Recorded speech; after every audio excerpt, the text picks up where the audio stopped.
સૌ પ્રથમ આપણે દીપ પ્રગટાવીશું સંતોના સાથે।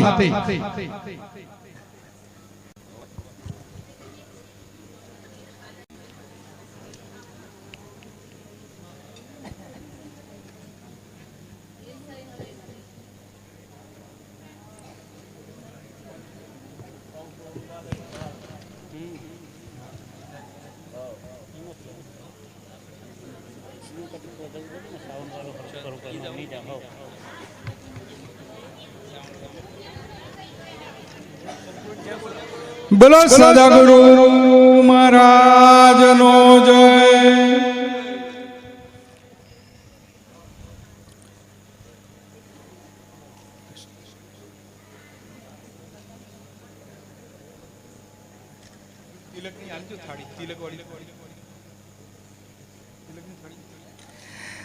કલ્પેશભાઈ ને કિરણરામ મહારાજ કુમકુમ તિલક કરશે।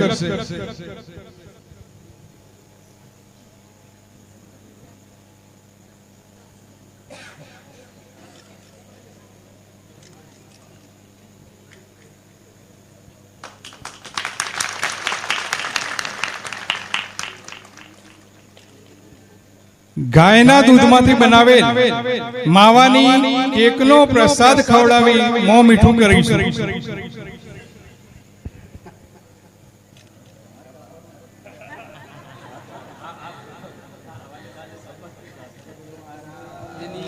જય જય જય જય।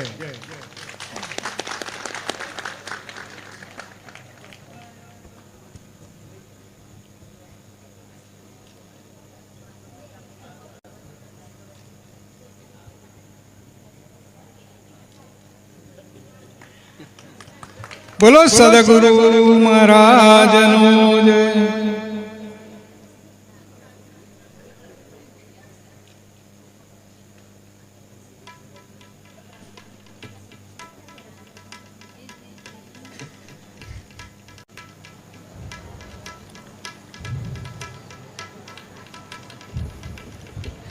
હવે કિરણરામ મહારાજ ફૂલહારથી સાલ અને મોમેન્ટો આપીને કલ્પેશભાઈનું સન્માન કરશે।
દિલીપરામ મહારાજ ફૂલહાર ફૂલછડીથી કલ્પેશભાઈનું સ્વાગત કરશે।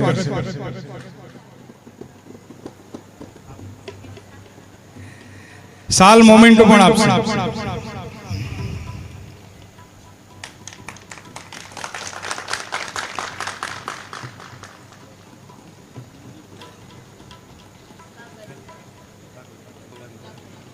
हाँ मोमेंटो भगवद गीता पुस्तक भेट अर्पण करशुं।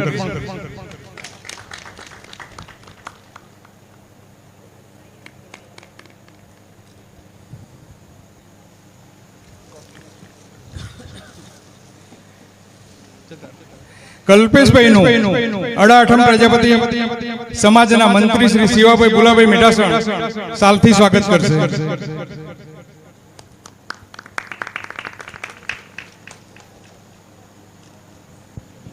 સસરા જમાઈનું સન્માન કરશે।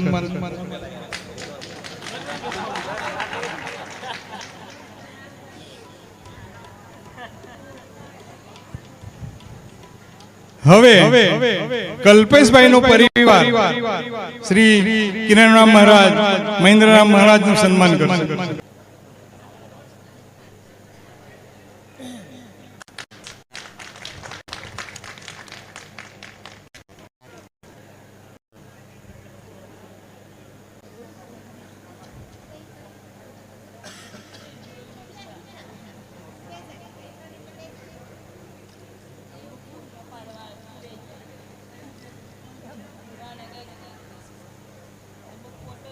કલ્પેશભાઈ દિલીપરામ મહારાજ નું સ્વાગત કરશે.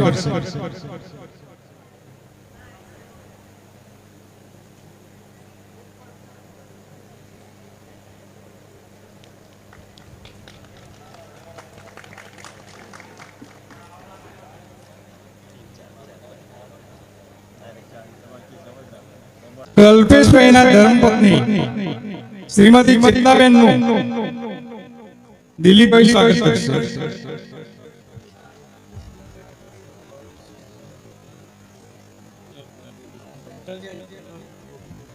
ભાવનાબેન સુરેખાબેન સોરી સજોડે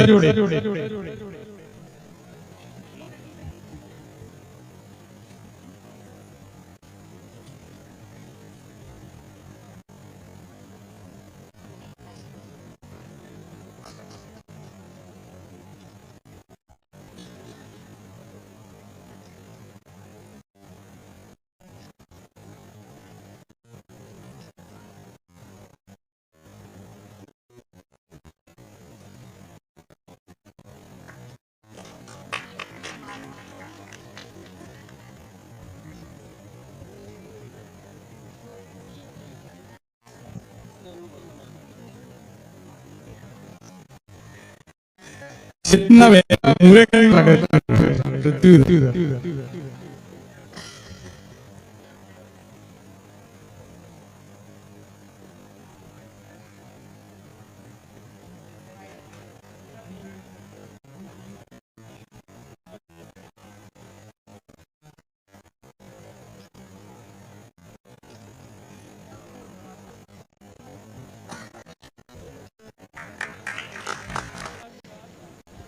नमस्कार. હું ડોક્ટર કલ્પેશ પ્રજાપતિ રહીઓલી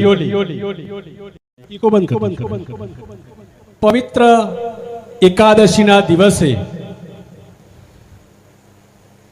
મારા જન્મદિવસ અને ગુરુ મહોત્સવના પાવન અવસરે પધારેલા વ્યાસપીઠ પર બિરાજમાન તમામ સંતોના ચરણોમાં હું દંડવત પ્રણામ કરું છું. સાથે અહીંયા પધારેલા તમામ ભક્તોના હૃદયમાં વિરાજિત પરમ કૃપારૂપ પરમાત્માને સત સત નમન કરું છું. દિલીપરામ મહારાજે મને આમંત્રણ આપ્યું ત્યારે પહેલા મેં અનિચ્છા દર્શાવી હતી. મેં કીધું નહીં, કારણ કે મારો જન્મદિવસ છે. એમને કીધું તમે જે હોય અમે એ દિવસ ખાસ બનાવી દઈશું.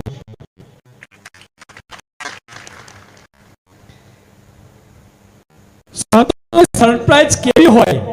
આવી હોય. એક પણ નહીં, હજારો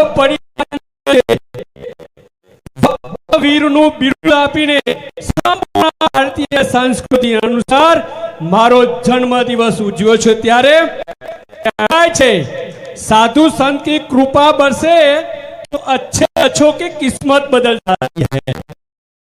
वंदन करो संतों को जिनका है भगवा वेश, वंदन करो सब संतों को जिनका है भगवा संत समाज के मेरा जीवन धन्य हुआ है।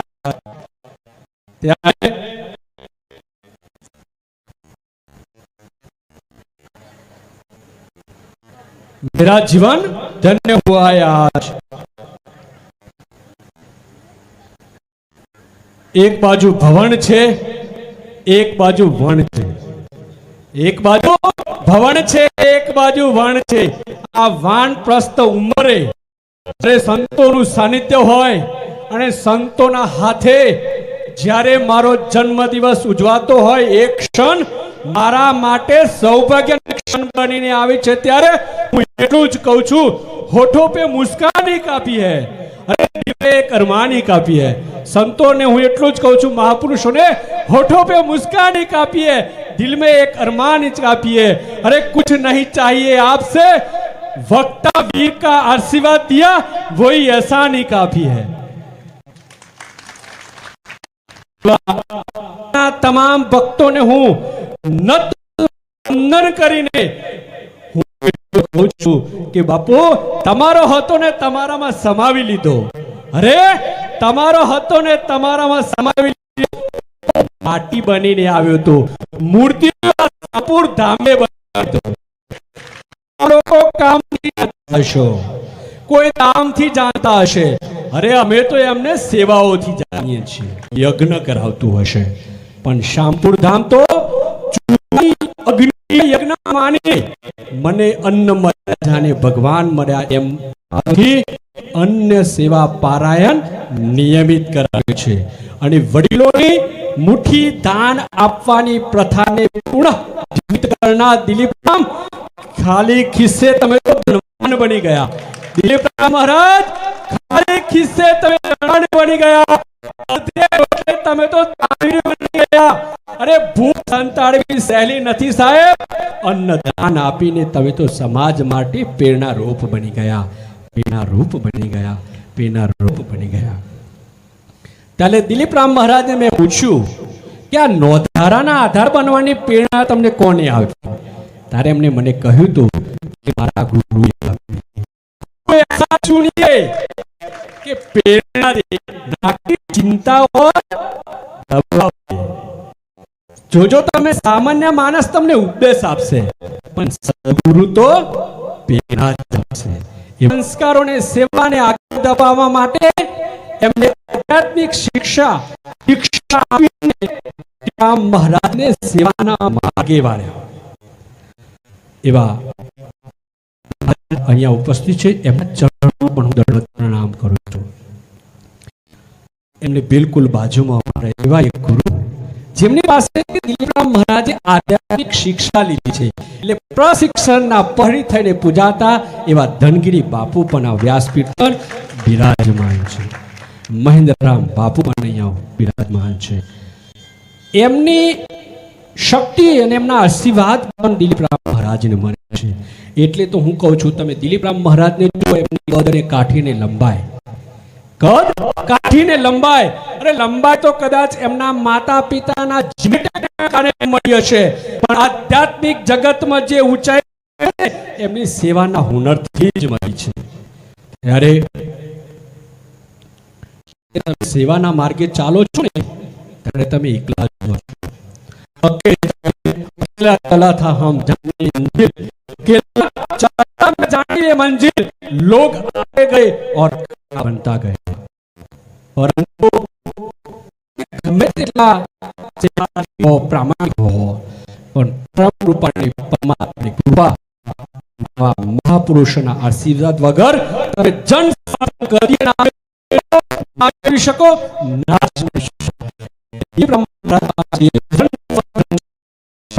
સપોર્ટ છે માત્ર આ પુરુષોના કારણે છે। ત્યારે આ આજે દિલીપ મહારાજ પૂરું ઋણ ચૂકવવા માટે સત્ય નિષ્ઠા અને છેવાડાના માનવીની ચિંતા એ વિશેષતા ધરાવતું દિવ્ય આશ્રમ માં આજે ગુરુ પૂર્ણિમાનો મહિમાનો એડવાન્સ આયોજન કર્યું છે।